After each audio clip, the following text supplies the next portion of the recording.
I saw this video floating around recently, and someone on my latest Grubby Talks upload asked if I can cover it. So let's finally cover it. It's from Big Boss, who supposedly is some kind of gaming historian. So I guess he's going to talk about how Blizzard got worse, which I agree. But let's look at the details and see what we can learn. The year is 2023, and a once beloved game developer's reputation is in absolute freefall. True. What was at one point probably the highest rated developer in the industry, Yep. a studio that pumped out classic after classic, has now become the home of incomprehensible horror. Corporate greed, Diablo broken Immortal. promises, Be gone! botched releases, stolen breast milk. This is the story of Blizzard Entertainment. I like that stolen breast milk is always a part of the list. It's such good clickbait because it's true.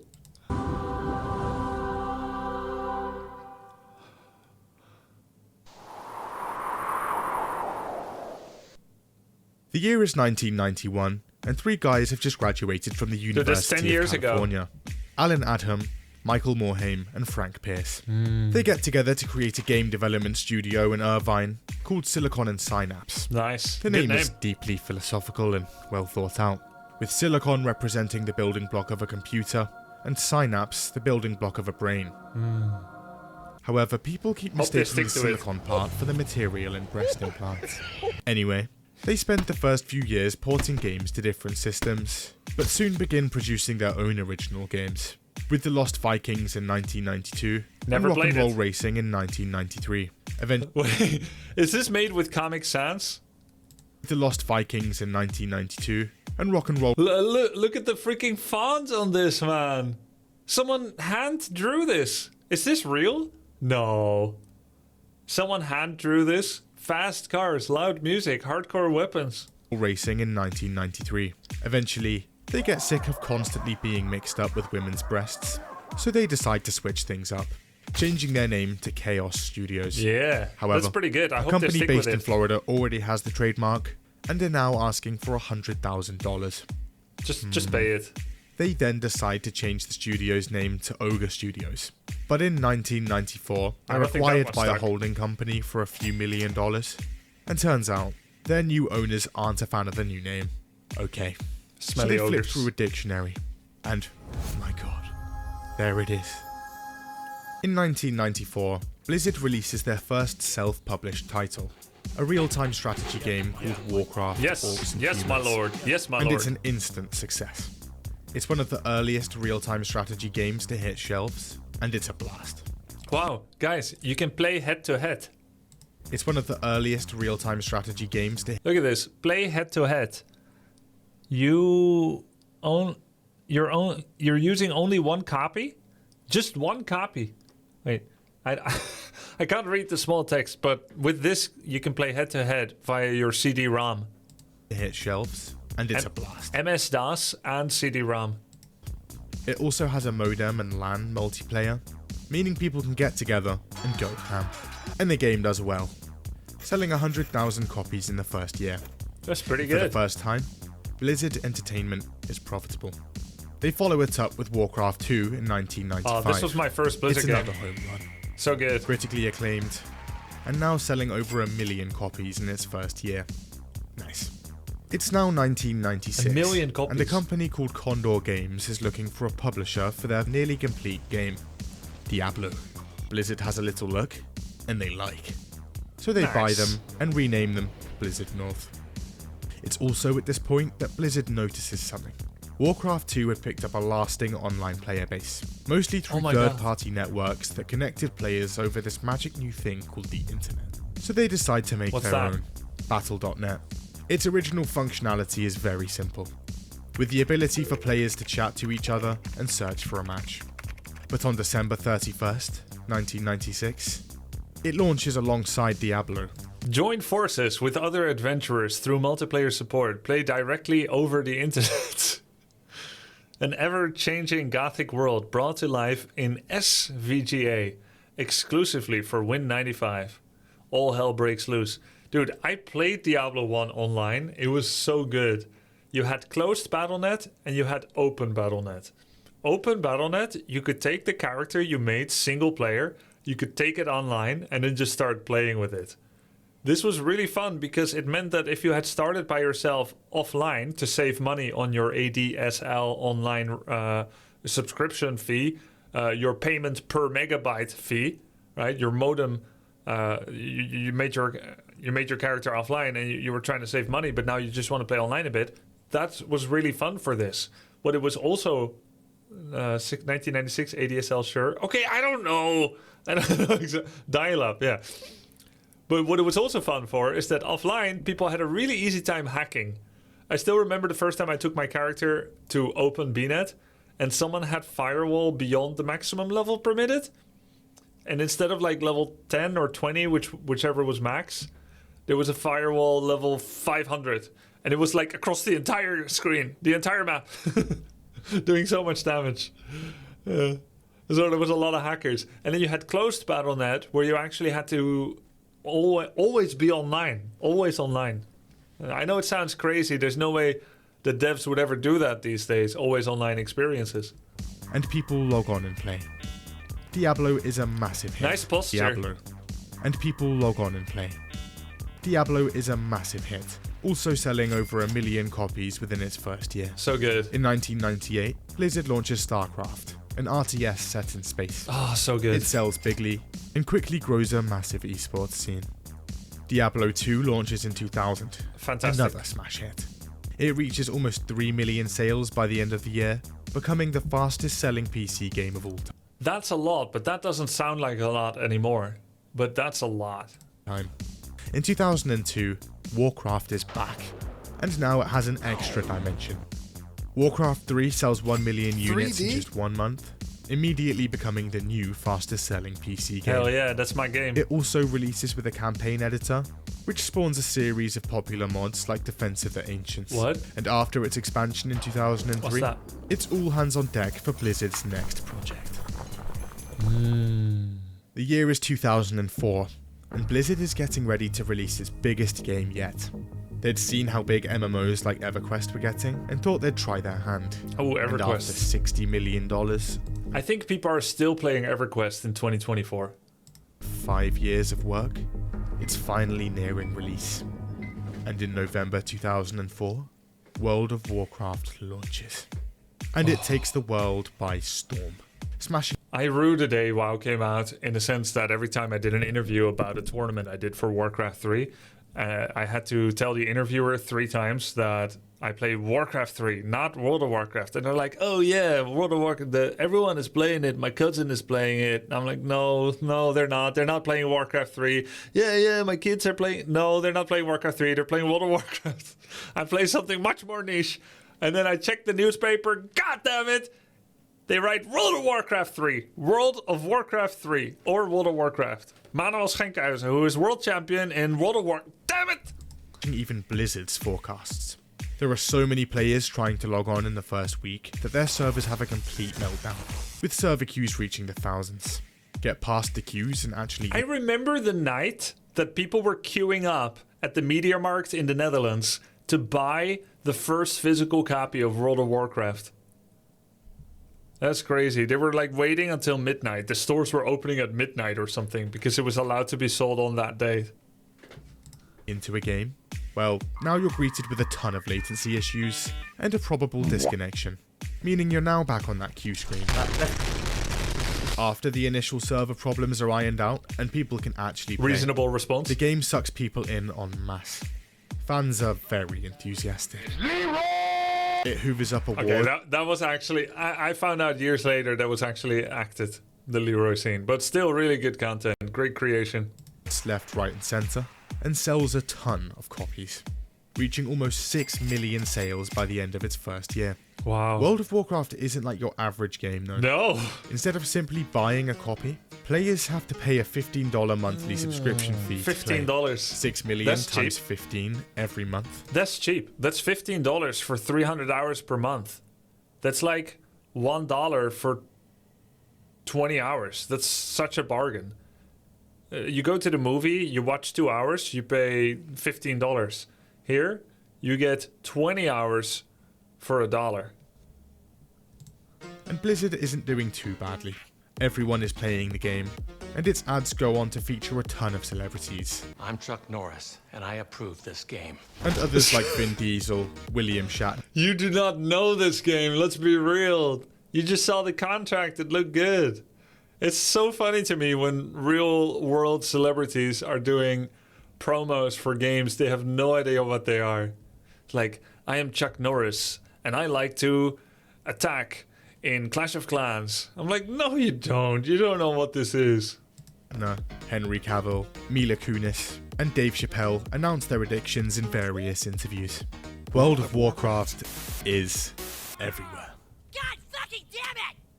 World of Warcraft would also result in the launch of BlizzCon in 2005, a massive annual convention that would feature big musical acts and announcements for Blizzard's future games. Tenacious D. Fans could also ask the devs questions, and were sometimes even featured. At this point, Blizzard is among the all-time greats of gaming. Yep. Every game a smash hit. They could do no wrong. Blizzard will only release a game when it's ready. When it's not ready, when it's not good, they will not release it. StarCraft Ghost, Project Titan. They will not release it unless it's ready. Blizzard Polish, best gaming industry. Plus, they're so cool behind the scenes. So good to meet them. They really love their fans. They love the games. They love the esports. no wrong. BlizzCon in 2004 But and first, 5 was sick. flying a plane is easy. Just get in, flip a few switches, and you're off. But in War Thunder, it's even easier.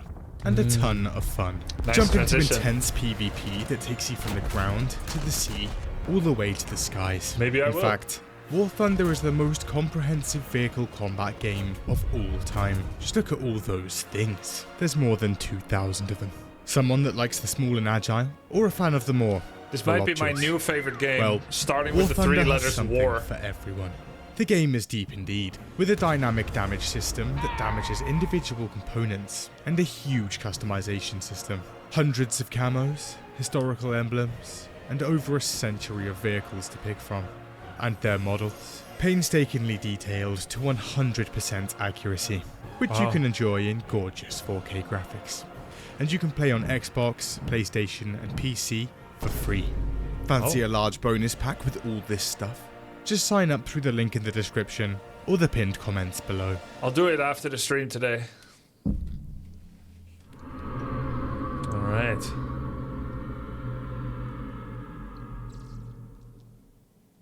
The year is now 2006. That's 10 years World ago. of Warcraft has almost 10 million active subscribers and is bringing in a ton of money.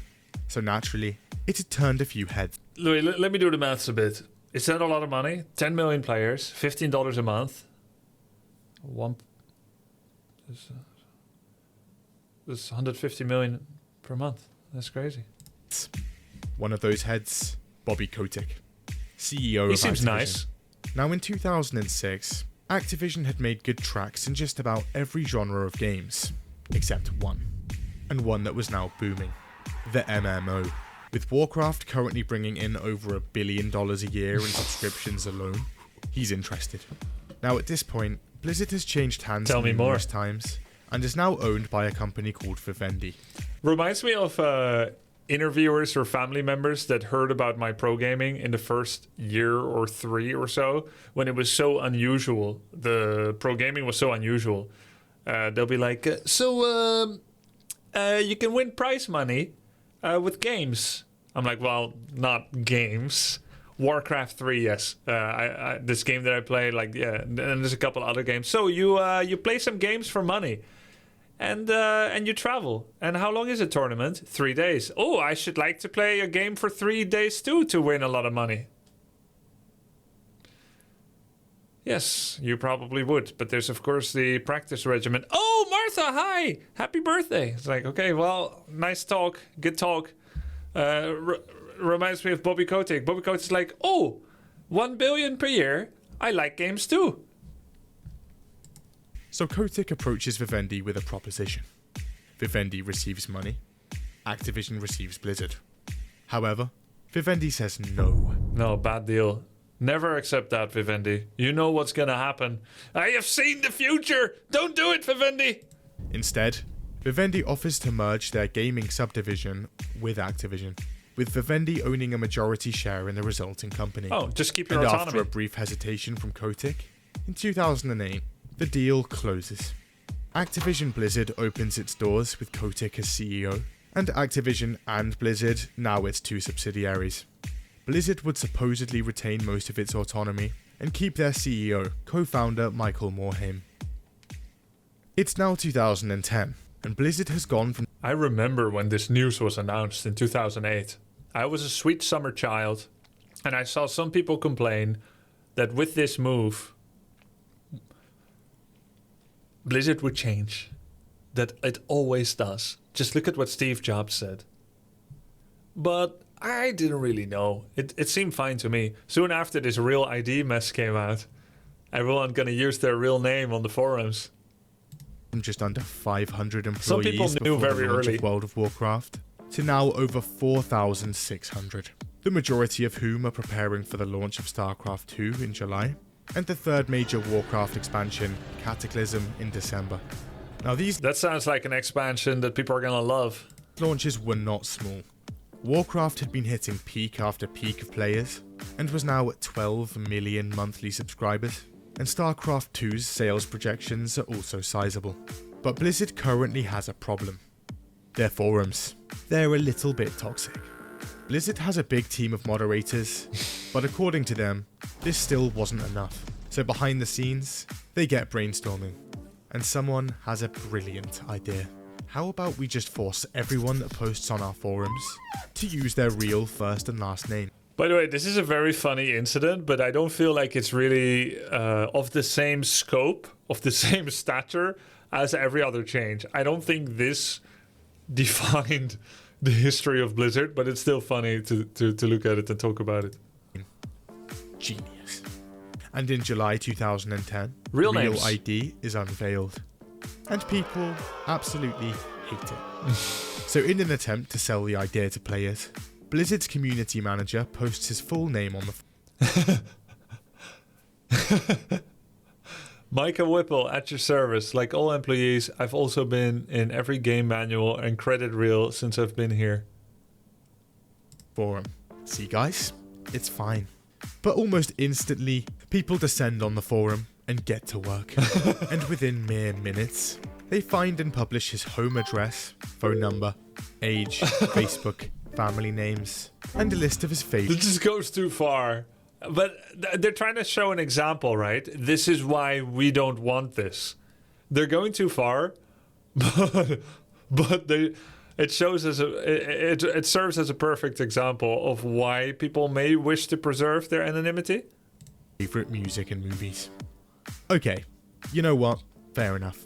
And after just a few days of being announced, Real ID is scrapped entirely. Well, it's not scrapped entirely. It's still on our BNet. Like, that is still an option. I still have some people as Real Friend ID on Battle.net.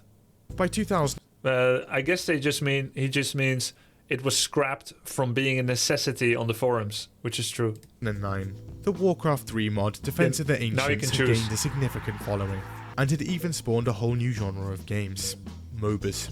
For much of that MOBAs. time, Blizzard had paid little attention to the mod or the game. Yeah, I don't think it's going to be popular. But the success of the recently launched League of Legends could no longer be ignored. Oh, 32 and million Blizzard players. finally steps in, starting work on their take on the genre, titled Blizzard Dota.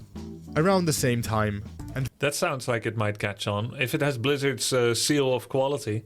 Valve wants to make their own MOBA. They'd hired the head dev of the original Dota mod, snapped up the Dota trademark, and they're calling their new game Dota 2. Blizzard is furious.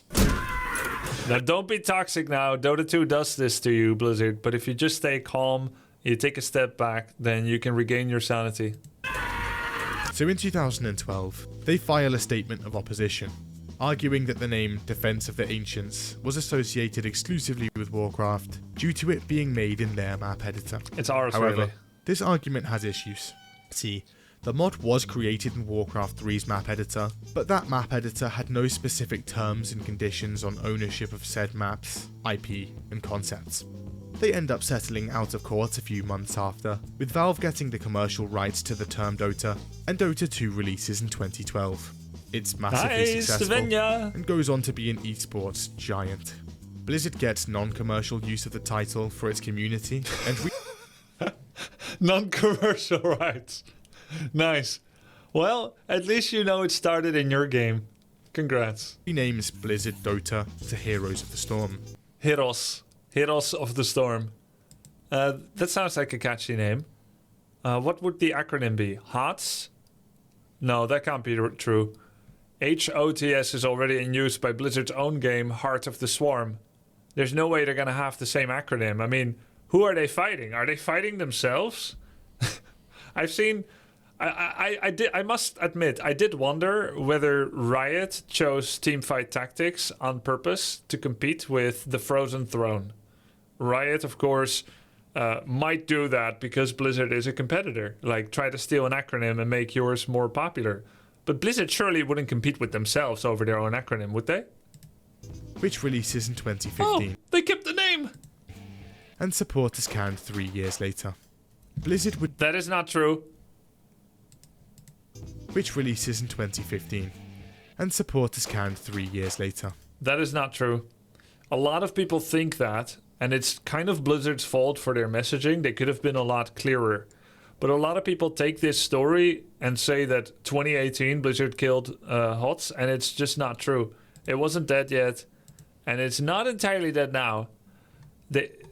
Here's the list of hero releases. 2014 is the pre-alpha. Abathur and Arthas and everyone else came out at 13 March 2014. I started playing in 2015 with Thrall coming out 2 weeks after I started playing. And the last hero that came out, Hogger, in December of 2020. Blizzard shut down HGC, which is their esports construction, in 2018. And it's true that the way they handled it is awful, and is actually bigger news, in my opinion, than the real name ID forum debacle. Like, he covered the real name forum debacle. I feel like he could have maybe covered the HGC shutdown as well, but he didn't go too deep into HOTS, I suppose, so I can fill the gaps here. In 2018, the Heroes Global Circuit, the Heroes of the Storm Global Circuit, had been running for a few years by then. Blizzard organizing their own esports event.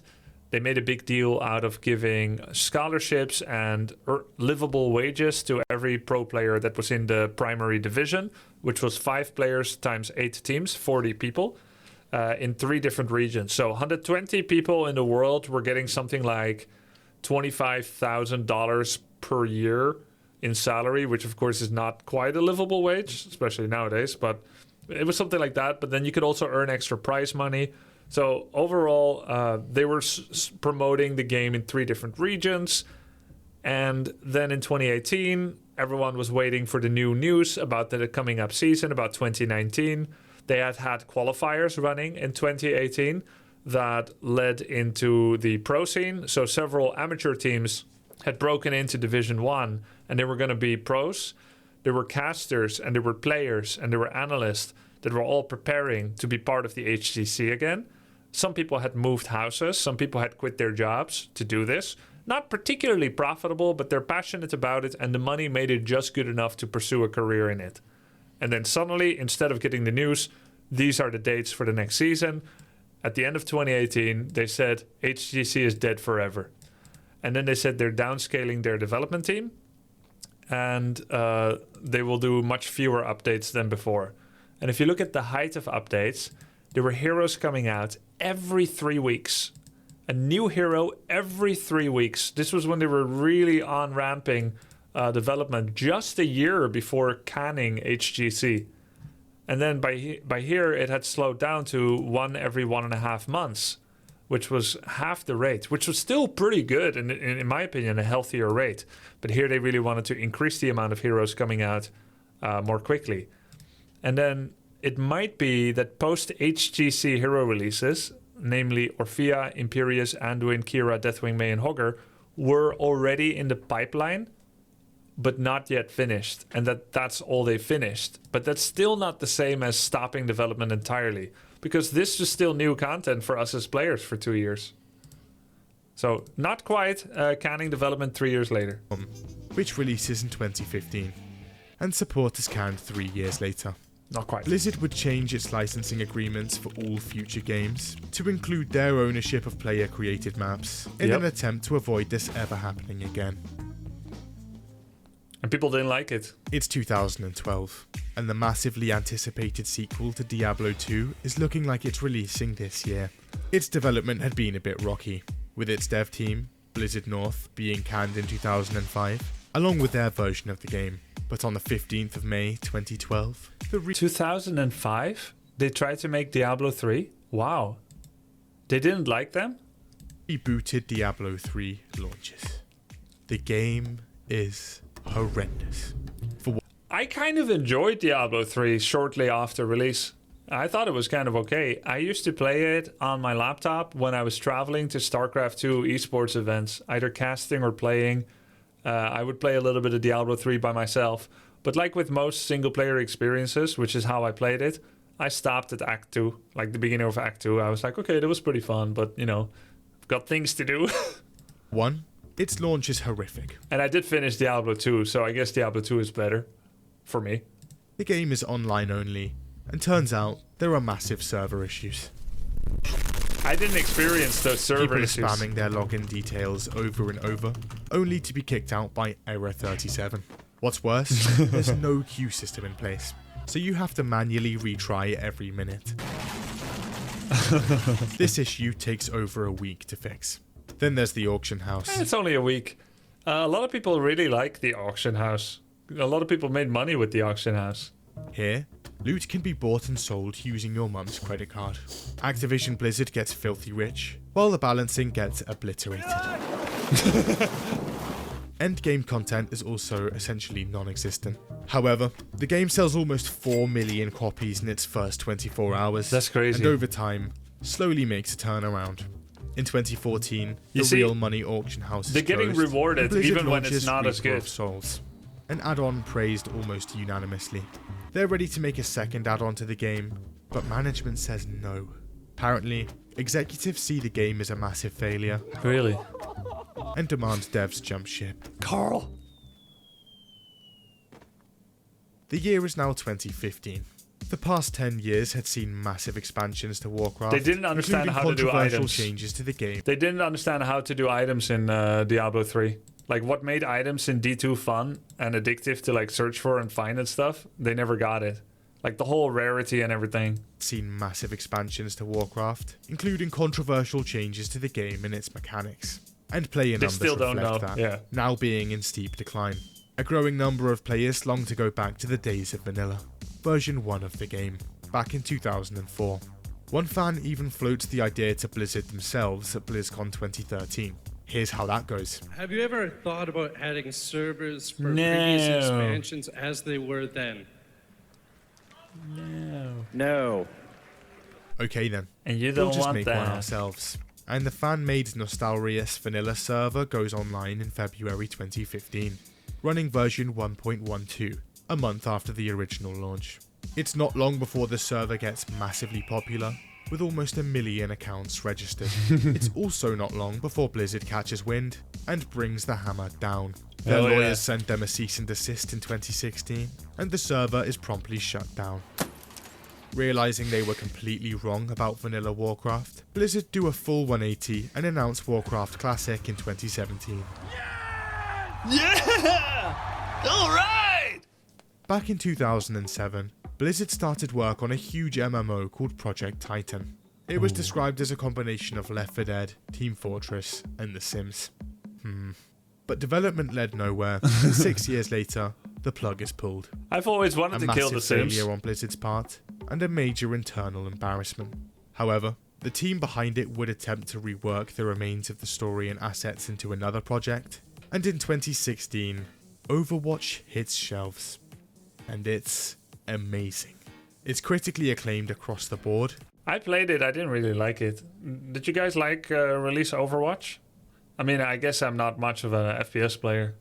And massively popular. I didn't like the style, the art style. It's like, yeah, it was fantastic. You like? Okay, I see 90% of you really liked it. Cool. Quickly becoming one of the most popular esports titles on the market.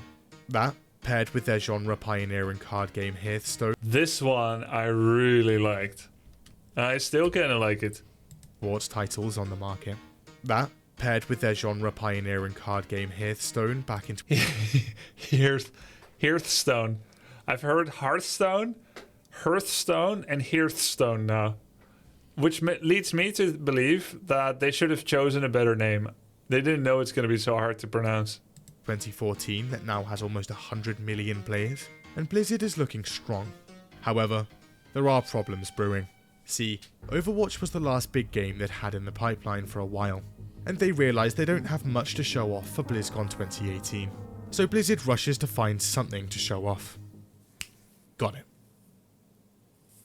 Fast forward to November 2018, Reforged? and their presentation is ready to go. They sprinkle a few niche announcements here and there, like What? a remastered Warcraft 3. No, that's not niche. That's the big one. Oh, okay. I see what he's saying. I thought he's gonna say they show Reforged to like make people excited. What do you mean niche? Have one big announcement centerpiece. After 6 long years, a brand new Diablo. Oh my god. For mobile. Like, look, Diablo 2, come play the mobile game that has nothing to do... I'm amazed, honestly, it's this bad. This is fucking insane. I don't even know, like, what to even say about this. Just was wondering, is this an out-of-season April Fool's joke? We don't have any plans at the moment to do PC. This will always be one of the most painful moments to watch and to feel. Do you guys not have phones? Yeah, you guys all have phones, right? The game eventually launches, and it's bad. Firstly, it's not even developed by Blizzard, but their Chinese partner NetEase. It's okay, it made turns them... out, it's monetized to the tits. It made them so much money.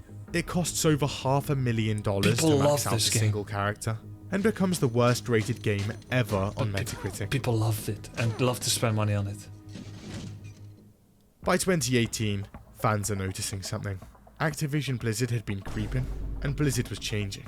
See, back in 2013, Actiblizzard had bought back the remaining Vivendi shares for about $7 billion, meaning they, and by extension, Bobby Kotick, now had complete control of both Activision and Blizzard. Fast forward to 2018, They bought and back this the creeping shares. had only got worse. Because of the slowdown in game releases, Blizzard's revenues are taking an absolute nosedive. So Activision steps in. It pushes the company to cut costs, and gets them to produce games at a faster pace, with Kotick apparently installing his own executives within Blizzard to ensure that happens. Yeah. Apparently. Ideally, people that worked at NFL and his own neighbor and so on. Like, ideally, no one that has anything to do with games. If you have anything to do with sports or financing industry, then you're in.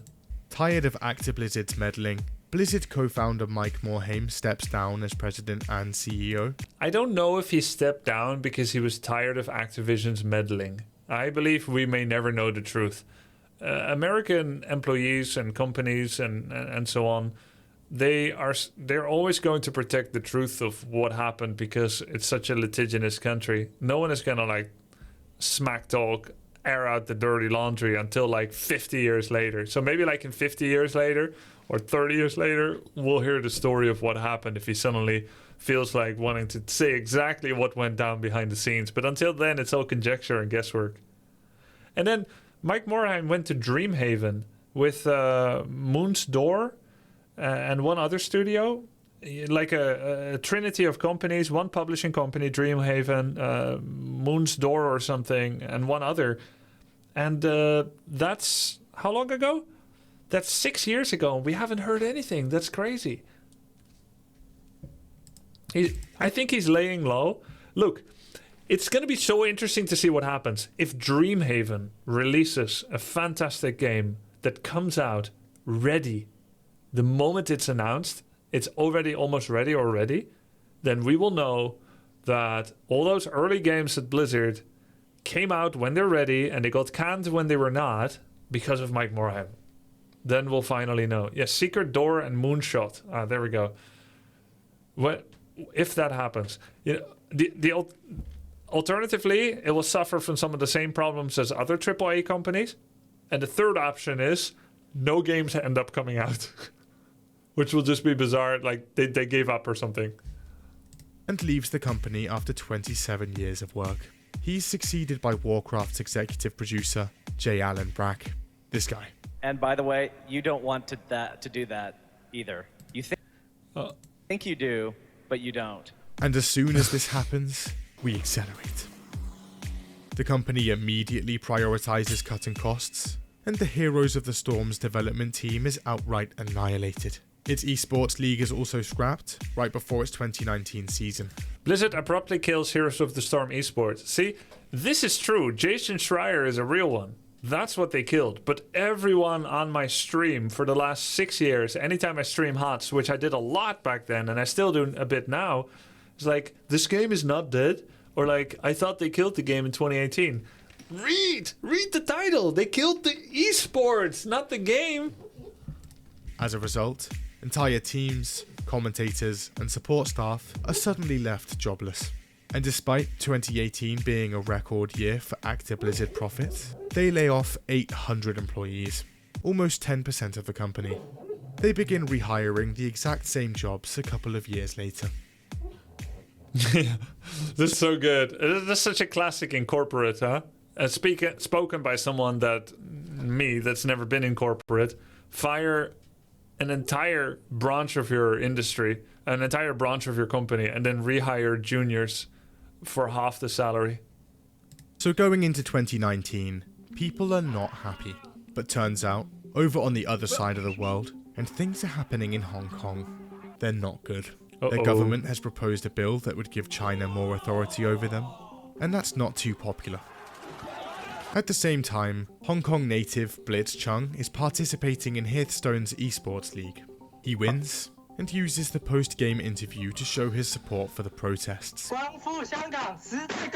But as soon as he says it, something happens.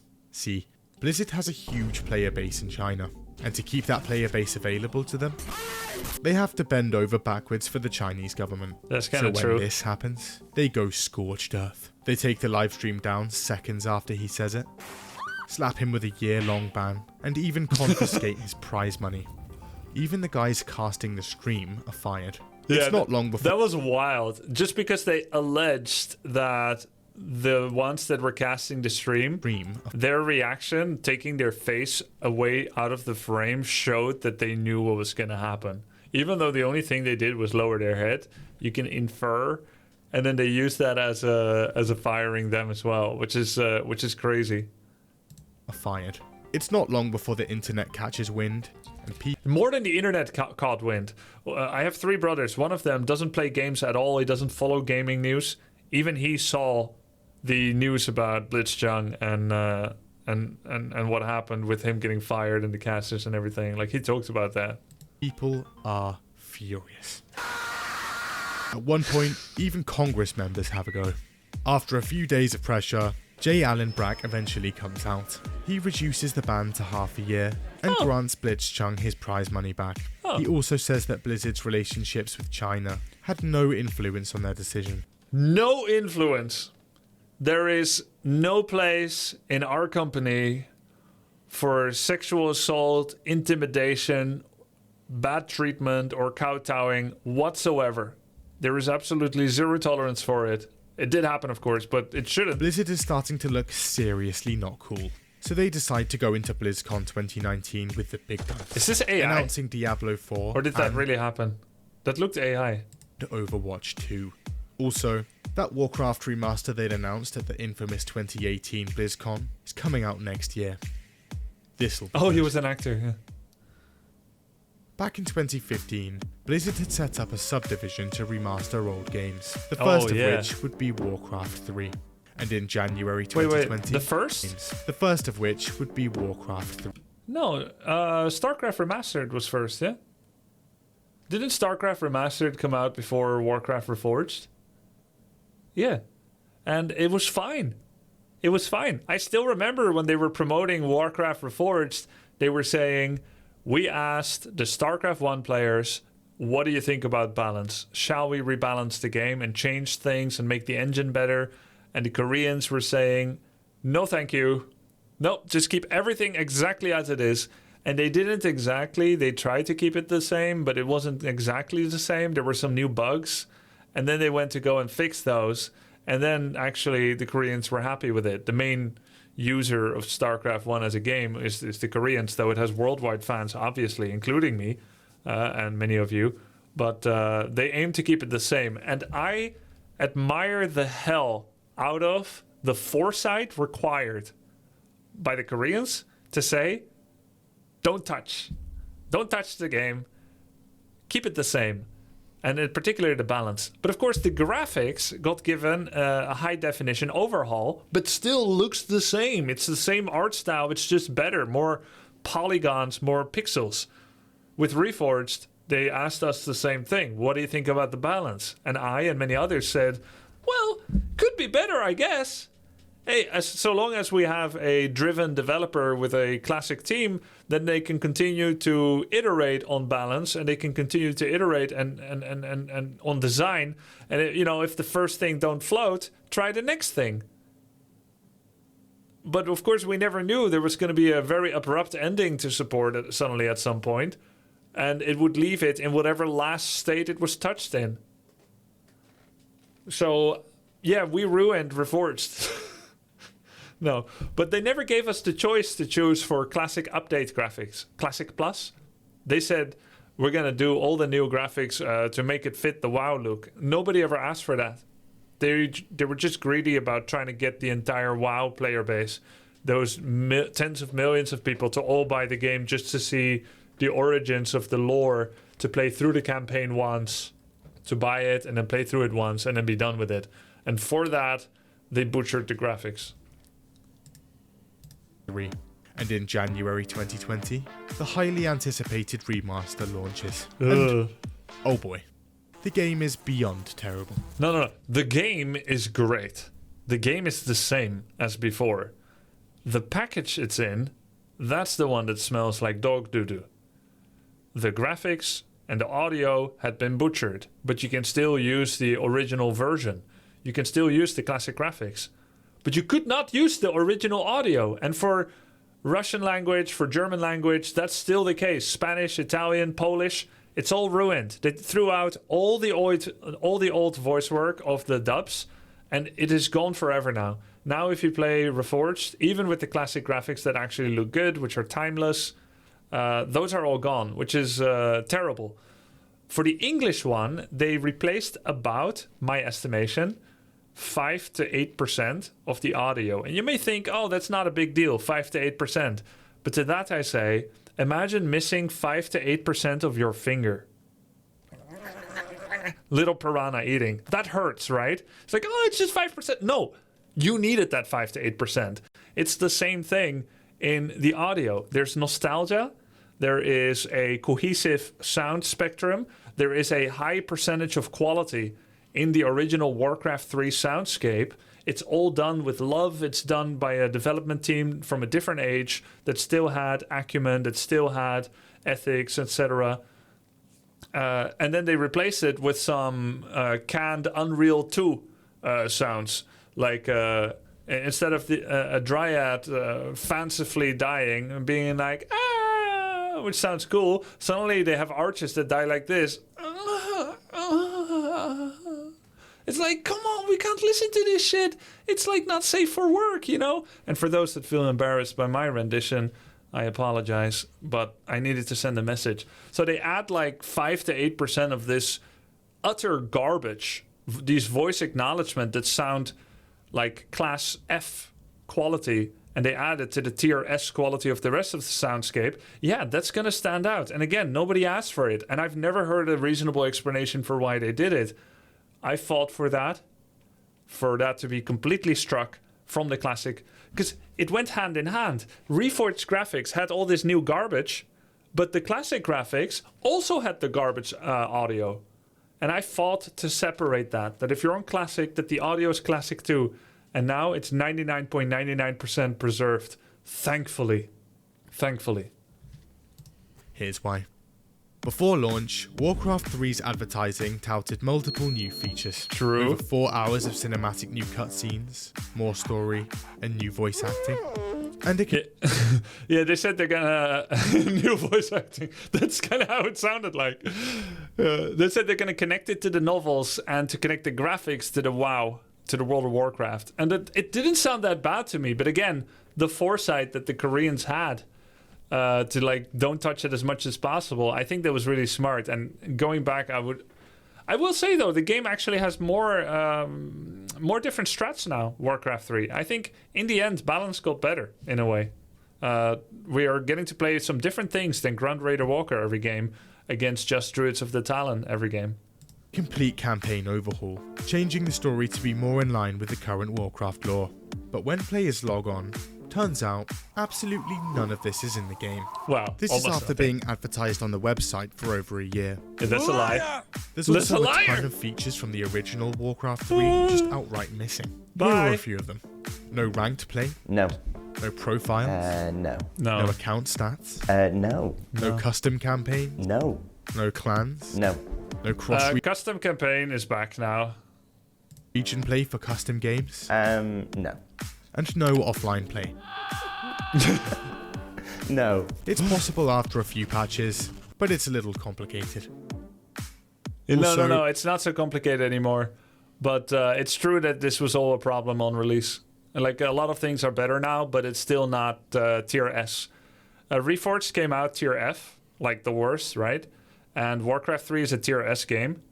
And I would say right now, BNet and Warcraft Reforged client are in a tier D or tier C state. So, like, it could be a lot better, but it's not as bad as it was. After some digging, people realize the main menu background is actually a Chrome-based Chromium. web app, and is taking up more of your CPU power than the actual game. Yeah, more than a Online nuclear bomb. matchmaking sucks and kicks you out all the time. This is without a way to reconnect, by the way. Yeah. Graphics are worse than advertised. True. Treason! Have you lost your mind, Arthas? The new art direction is bad. Yep. 5 of the game's maps are exactly the same as the original. And well, that makes sense. That's important for the pro scene. There's also a lot of new maps, and anyone can make custom maps. That's not really a problem. Though, of course, they should work for the matchmaker to have some updated maps, and they didn't really work with us on that at all. Nowadays, they're actually working with us on it better. These days, the Warcraft ladder that actually does work now, for the most part, one-on-one anyway, not FFA, does use updated maps and has coordinated several times to use the latest maps that W3 Champions and all of us are using. But they do not do so in a collaborative approach. So when they release a new map on the BNet ladder, using the one that third-party servers already use, they don't check with us which version it should be. They just find something on the internet and they just upload it. It's like, oh, you want Last Refuge? All right, Last Refuge. And then they upload it, but it's like one that's like 5 versions older than the one we're all using. So like the mercap is wrong, the layout is different, bug fixes and exploits that we found and have been fixed since are back in again. Turtle Rock is suddenly close position again, even though the meta in the pro gaming scene now is to force cross map. It's like, miscues. It's like, you want a Turtle Rock, yeah? It's like, here it is. Yeah, but Blizzard, it has close map. Oh, I'm sorry, we didn't ask. Any other complaints? We're very sorry that your experience is not what you were hoping for. Poor optimization, tons of crashes, and countless bugs. On top of all of that, True. Reforged is a mandatory update for everyone with the original game. Own the original with no intention of upgrading? Well, here's an additional 30 gigabytes of install size anyway. True. All of this amounts to one of the worst launches of a game in history. Relaunches. Within a few days of release, it ends up at 0.5 out of 10 on Metacritic. Which, to be honest, I think it was at least a 0.9. But I feel like Blizzard had a bit of unfair review bombing. It's a revenge act by all of us. At the time, the lowest Metacritic score in history, before being dethroned by Diablo Immortal. So naturally, hordes of people pile in to request refunds. But wait, you've booted up the game even just once? Sorry, you're not allowed. There's so much outcry about the game, however, that Blizzard eventually caves and starts actually granting refunds. One of the ex-developers on the Reforged team, who was a map maker, Ryan Kinports, he supposedly, I don't know if it's true, he said he fought for that and got it done, that refund policy became a thing. But while I appreciate his work to try and expedite that happening, I can't imagine they would have agreed to it, even if he fought for that, because it's not like they gave a shit about anyone else in the Classic team who were trying to passionately make a good reboot, since they fired more than half the team in the middle of development of Reforged, thereby dooming the whole process because they didn't have enough people. So, like, yeah, maybe he fought for it, but they wouldn't have done it except to avoid litigation. The Blizzard didn't want to get litigated. They know they were either almost downright criminal with their broken promises and the shitty release, or they just didn't want that noise of people continuing to complain about refunds. And they felt like the biggest cost-saving move would be to offer a blanket policy on refunds available to everyone, which many people did use. The game is so... Why were all those people fired? So Blizzard's mindset is, and maybe this is like a general corporate mindset, if you've got a project that is profitable, which Reforged was, by the way, Reforged made money. The total spend versus what they got out of it, they made money. Same with Immortal. Immortal made an insane amount of money. Every single thing Blizzard has been releasing still makes money. Even Heroes of the Storm has made them money. It was self-sustainable, right? But that's not good enough because you could take those developers and you could put them on something else. If Heroes of the Storm, and I'm just throwing out completely random numbers here. Let's say the Heroes of the Storm development team and live service development, etc. Let's say it costs them $19 million per year. I don't know whether that's even close to being real. Let's say it's $19 million per year that they're spending on it, and they're making $36 million per year. That's profitable. You could keep doing it, right? But not in Blizzard's mind, and maybe other companies. They're like, we could spend that same 19 million to take these Heroes devs and we could put them on Warcraft Rumble or Diablo Immortal, and there the 19 million spent is going to earn 500 million. And then they'll do that, which, you know, money-wise, it kind of makes sense. It doesn't present a very good reputation perspective for the community, but money-wise it makes sense if you forget about like the human cost, the reputation cost, etc. So yeah, at some point Bobby Kotick probably personally axed the Classic team, and he's like, nah, none of this noise, you know, that's something Mike Morhaime was passionate about, I don't give a shit.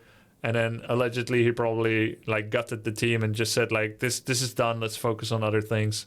And then the Classic team is like, well, we're not done. Everyone must have known they were headed towards a metaphorical train crash with the release of the game, but they didn't have a choice. That was their job. They're already one leg into the sea, and now they need to swim. And they know they don't have the resources or the manpower to finish it. Some bad direction in Reforged has already doomed some of the decisions, such as, you know, the Reforged graphic art style and the fact that it got outsourced, and therefore there's going to be a lot of time lag between communicating with the Malaysian art studio and then reviewing it again and sending it back. There's always 24 hours that pass when you send it back and forth. And all in all, it was just super doomed, and then they didn't have enough people and enough money to finish it, and they just released something. It's like, say you work in a restaurant and you're making a dish for someone, a chicken soup dish, right? A chicken stew, let's say, chicken stew with potatoes, but you trip in the kitchen and you drop the entire pan of chicken stew, but you know there's not enough time to serve the 30 people that are coming to eat the chicken stew. So you get a mop and you mop everything back into the pan, and then you cook it and you try to fish out the dog hairs and everything and hope that there won't be an inspection and that nobody will notice and everything, and then you just serve it up anyway. And that's what happened, the metaphor of it. Yeah, mop and scoop. Bad that the entire That's what we got, because they didn't have time to cook up another game, and we just got the slop. Classic Games division of Blizzard is completely canned. You're fired. Get out of here. It also causes an upcoming... Yeah, but they weren't fired after the development of the game, but during. refunds. The game is so bad that the entire Classic Games division at Blizzard is completely canned. I believe that's the wrong causality. They were first mostly canned, Classic team was already doomed, and Reforged was, scooped up from the floor and served to make a little bit of extra money on it, instead of just cancelling it outright. You're fired. Get out of here. It also causes an upcoming Diablo II remake to be pushed back more than a year. So it's 2021, and Blizzard's reputation is currently abhorrent. But luckily, Overwatch 2 is just around the corner. Hold on a sec. Hold on. Turns out that over the last 2 years, the California Civil Rights Department had been investigating Activision Blizzard due to multiple reports of sexual harassment from staff. And by July 2021, they had enough evidence to file suit. The lawsuit states that sexual harassment, unwanted advances, and groping are common within Blizzard, both before and after the merge. This includes the mention. I heard about one story where someone at Blizzard, and this is not public news, liked to hire young Asian female interns. That's all I can say about that. Of an executive suite at 2013's BlizzCon. It's not a nice place. In fact, some employees literally dub it. That's not something to encourage, guys. What a good guy wanting to hire diverse people. Yeah. It's not a nice place. In fact, some employees literally dub it the Cosby Suite. Then there's the alleged underpaying of women, and complaints to both HR and the president repeatedly being ignored. Yeah, that's crazy that they had a Cosby Suite. In fact, some employees literally dub it the Cosby Suite. Then there's the alleged underpaying of women. Can you imagine how they feel like? Like, I know I'm like a superstar RTS gamer, but I don't have that character to attract that kind of attention. I don't have those interests. But you imagine how they must have felt to have a suite like that and to make it happen like that. They're like, we're big shot Blizzard devs. Everybody wants to like get to know us and everything. So when we go to the BlizzCons, we're gonna pick up the girls. We're gonna bring them back to the Cosby Suite, and then we're gonna like, ugh. And complaints to both HR and the president repeatedly. They had such a big opinion of themselves. Being ignored. But there was something else. The employees' breast milk. It keeps being stolen. In the lawsuit, more than one employee alleges breast milk theft. It was very clearly breast milk, in baggies with a baby's face on it, a former producer claims. One day, I went to retrieve my pumped supply at the end of the day, and it was gone.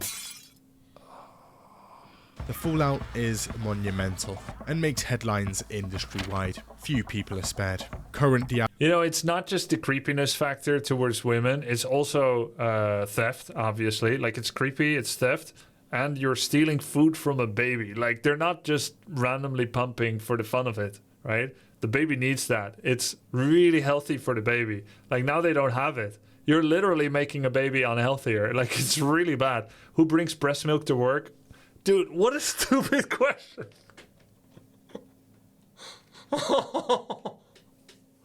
Okay. I'm going to start with an example that you can probably get, because it may be scary to talk about women immediately, but we can get there if you need it. Cow milk, something you may be familiar with, is able to be milked by humans in a domestication, in an animal husbandry process, because the cow first made a cow baby. And after the cow made the cow baby, on account of being a mammal, it makes milk which the cow baby will drink. But humans thought, why not us? And whatever you think about that, that's how it now has been because of animal husbandry for a long time. But you need to keep milking the mama cow in order to keep production up, to stimulate the hormones and the DNA and everything to be like, okay, you know, they're still drinking. And then it keeps going. But first you need to make the baby. So what do you think a woman does when she gets to work and she's full and she wants to save the breast milk for the baby? She's not going to go home 8 hours a day, like 8 times during work. She's going to pump it to save it for later for the baby. So you're stealing food from a baby. industry. She doesn't bring, to be clear, she doesn't bring the milk to work. She taps it there because that's the only choice she has. And then she puts it in the fridge to keep it fresh, and she tags it so nobody steals it. Wide, few people are spared. Current Diablo IV lead, gone. His character's name in Overwatch, also gone. Level designer on World of Warcraft, gone. Head of HR, definitely gone. Warcraft League, gone. J. Allen, gone. Their chief legal, gone. The Wall Street Journal also alleges that Kotick knew about the whole thing, ignored it, and no way. You knew? In some cases, even jumped in himself. He denies most of the allegations. I did not. But eventually apologizes for a one-time instance where he left a voicemail threatening to have his assistant killed. Is that just a joke? That's all fine then. Yeah, Water under the bridge. That's fine. Sponsors like T-Mobile, Coca-Cola, Kellogg, IBM and Pringles also all... No, I know it's true that he actually had her killed. No, I know it's true he left the voicemail, but maybe he was just joking. That seems like a great response when you do things that are really terrible, or when you say things that are terrible. You just say joke. It doesn't even need a punchline or to be funny. You just take away all the accountability. I see that a lot on Twitch chat. I was just joking. It's like, oh, okay. Jump ship from the Overwatch esports league. And Activision Blizzard is hit with a class action lawsuit on behalf of its shareholders. What? Overall, the situation's not looking great. Activision Blizzard denies most of the claims, and in June 2022, they investigate themselves and find no wrongdoing. This is true, actually.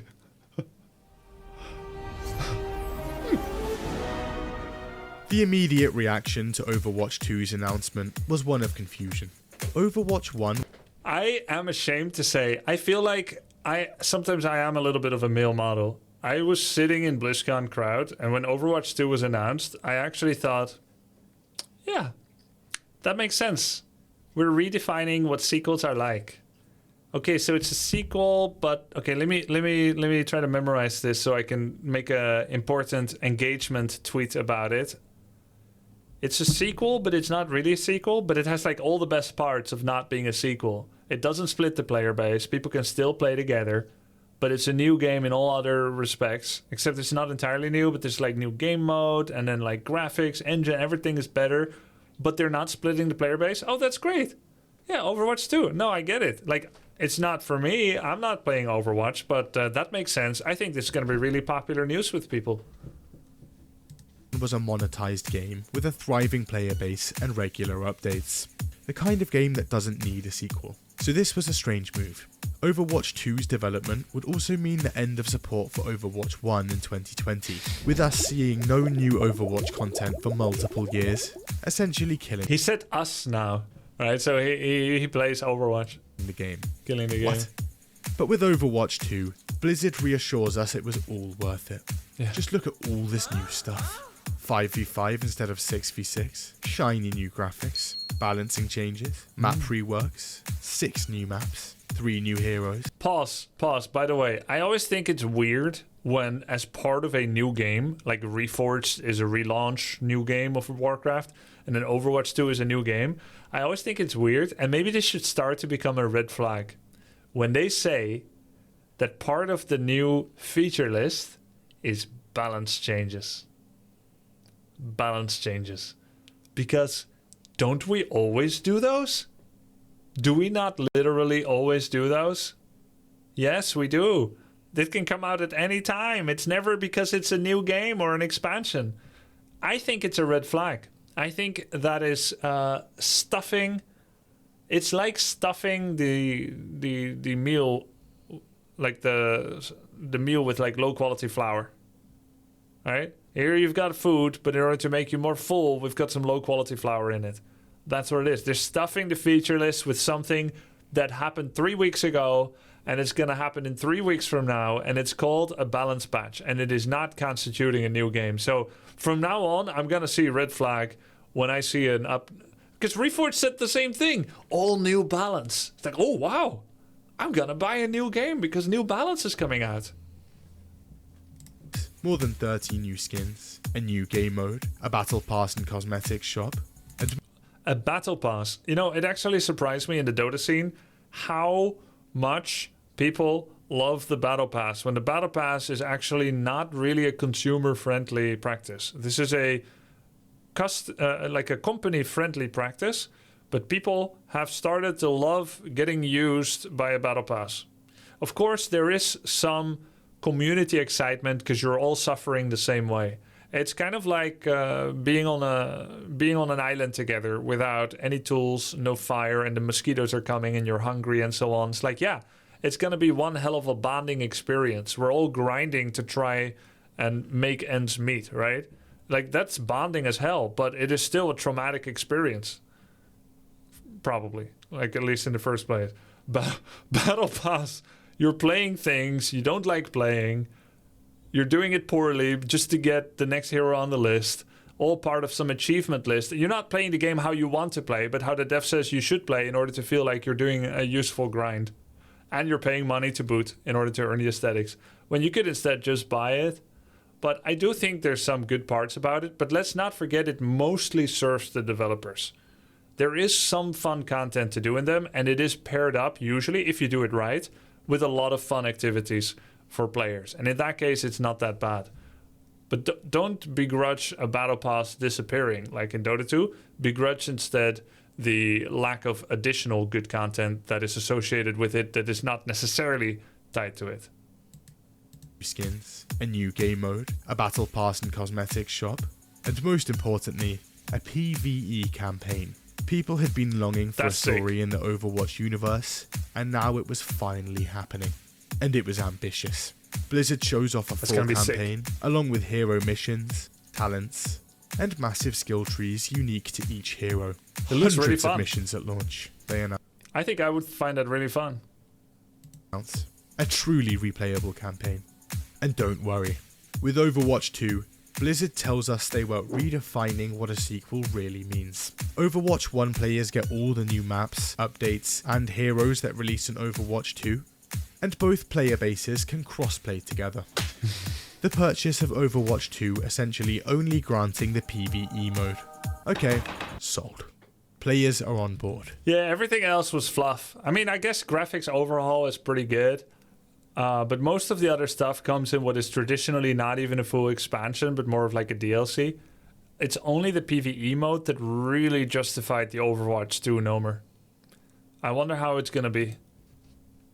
10th of March 2022, and Blizzard has an announcement. Look, we know we said hundreds of missions at launch, but, well, it's taking a while, so we're just going to release the game now without it, and add it later. As long as it comes then later, in June, that's fine. They come out again. The game's now we do have to buy it now already, right? But it comes out later, you promise, right? Okay, cool. free to play and launching in October. Oh, it's free to play. Oh, it's not too bad. But anyway, on the 4th of October 2022, it goes live. There are some issues. Events are bad, tons of balancing issues. The looking for group feature is now just completely gone. But mainly, there's the new cosmetics system. In Overwatch 1, earning cosmetics was simple. Just play the game, level up, and earn loot boxes that give you skins. You could pay for them, but that was completely optional. In Overwatch 2, things are different. Blizzard has now slapped on a seasonal battle pass system, where the bulk of cosmetics would now be unlocked. There's also a rotating store, and the prices there aren't great. You can unlock skins for free through the challenge $40. system, but there's a problem. It takes about 8 months to get one. A simple character recolor takes almost 4 weeks. All of this means that it will take you around 327 years to get all the stuff you could get relatively quickly for free in Overwatch 1. Better get playing. Also, there's now a new hero every... There comes a time where free to play is less free to play than pay to play. And that's the bridge they want to tip you over. That's what some of these malicious monetization devs want to do. It's the time where you realize that you just spent 8 hours not having fun, grinding something that you could have unlocked with $1. And you actually make $20 an hour at your job. So you do the maths and you realize it's better to use your job, to turn your job work into money, and to turn that money into skipping the grind. And that's what many mobile games do. And that's where the Bobby Kotick's want PC gaming to go towards as well. every other season, and they'd be locked behind the later level. It's not the devs that making their decisions. Yeah, I'm lumping them on the same heap. In the end, like, that should not be our concern. I know that there is a difference, and I know that some devs will like have their heart be broken by what the suits and the financial people are doing and everything. And I'll admit the difference matters, but we shouldn't really need to care about that. In the end, we are presented with a product, and we can consume it or not consume it. And when you see that you're spending 8 hours doing something you hate, like some grind in some collection game, just to get something, just know that that was created like that by design, and that you could instead be having fun 100% of the time, playing something like Slay the Spire, Faster Than Light, or any other game that you like to play all the time. You don't need to do these collection grinds. Of the season pass. Your options are spend every minute of your life grinding for them, or pay up. Give me money. In Overwatch 1, they were unlocked straight away. Fans don't take kindly to these changes. But then in May 2023, Blizzard comes out again. So, that PvP hero campaign that we've been advertising and... Are we ready to hear this? I hear a lot of good about Helldivers too. Maybe I'll try it out soon. It's pretty much the sole reason we made the sequel in the first place. Pretty much completely scrapped. No more talent trees or hero missions. But what about all the work that went into it? This is like the second death of Overwatch after Project Titan. Will someone pick up the scraps of this again and bring it out like 3 years from now, the talent trees? Instead, we're just gonna pepper some PvE missions around every few seasons. What?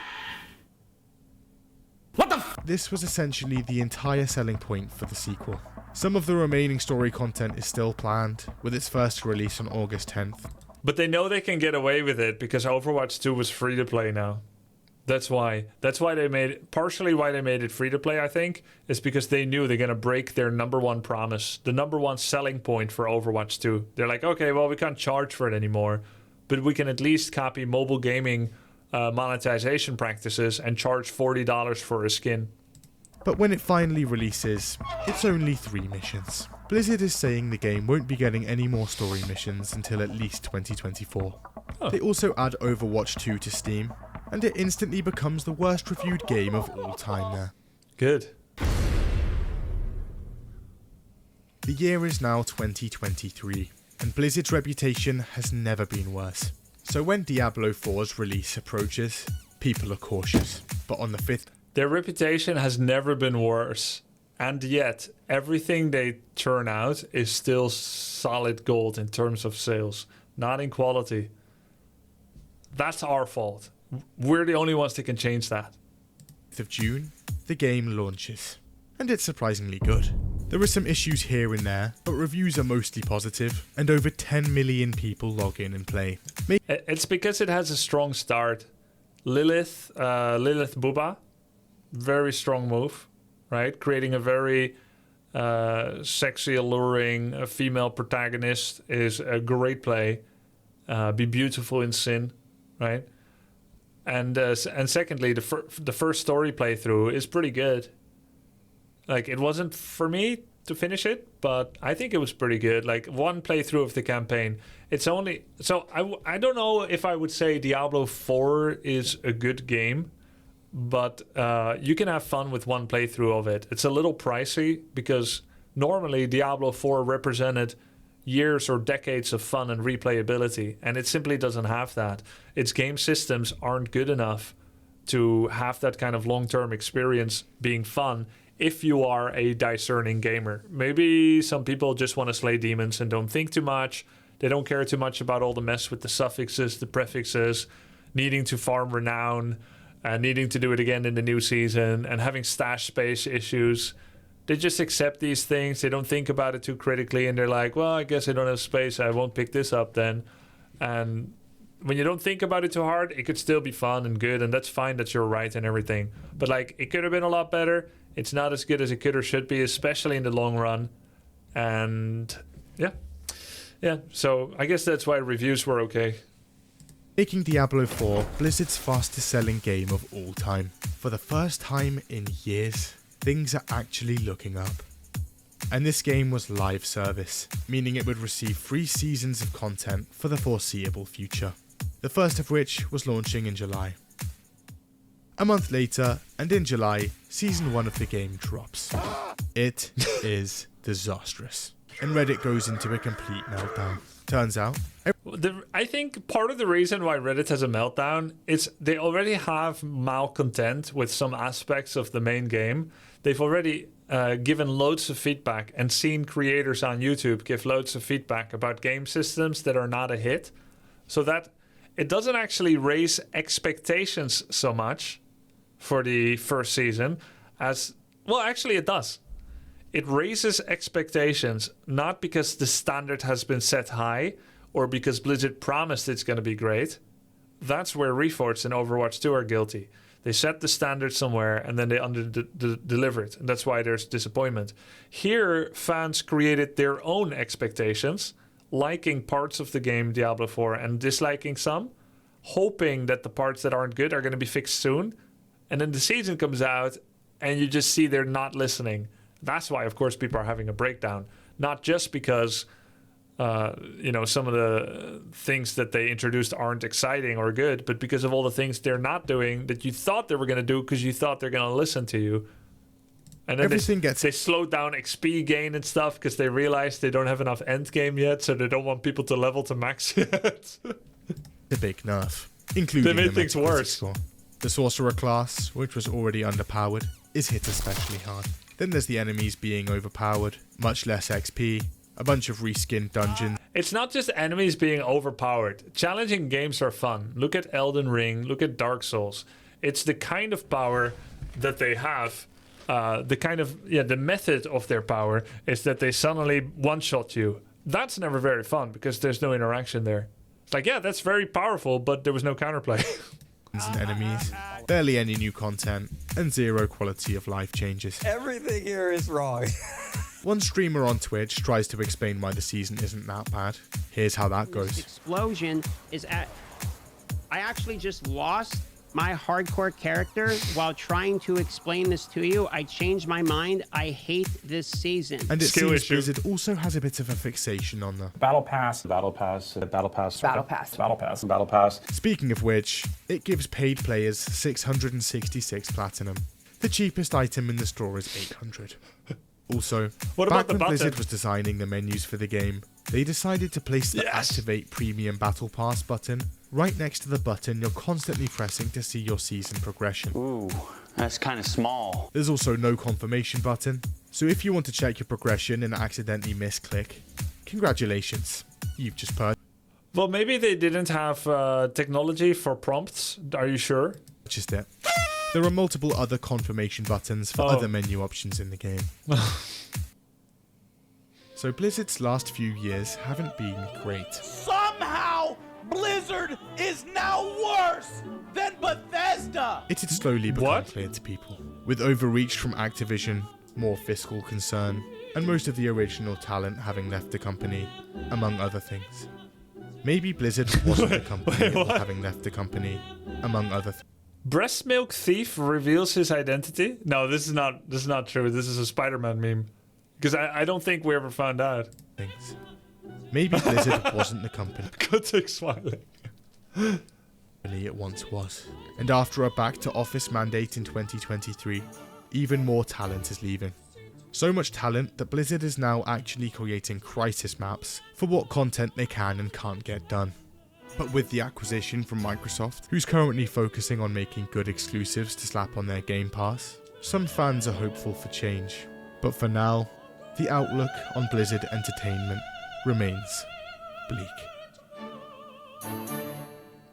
But they got picked up by Microsoft. And don't forget about the epic, accurate, action-packed War Thunder free-to-play PvP vehicle game. Sign up through the link in the description or comments for a big bonus pack. They got picked up by Microsoft. It's gonna be better now. Well, this was a pretty nice history video on Blizzard. I'll be curious to see another one of these in a year or two when Blizzard has righted their ship and has become mad popular again by improving much of their policies and really putting gamer first again with Microsoft's help.